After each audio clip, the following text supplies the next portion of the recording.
Hello. It's March 27,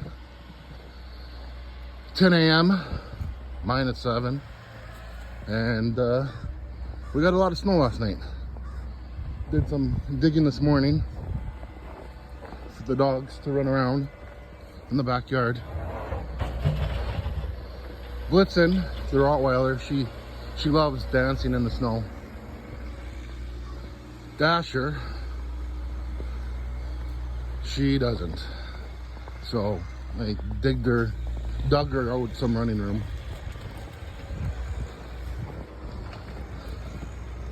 You can hear the tractor clearing the snow at the Friendship Center. I don't know if you can see it over there.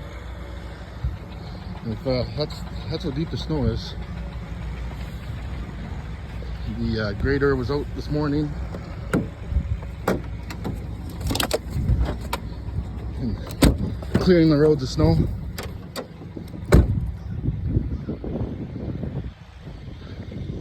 So I mistimed my return to Dauphin.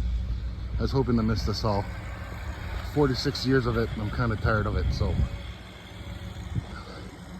Oh well, it is what it is. I guess I need snow in my life, so I'll accept it. Anywho, I gotta go picking up some groceries still, and we're gonna make a Ukrainian Christmas dinner tomorrow. So I'm gonna pick up a turkey and pierogies and vegetables to make borscht. Talk to you later.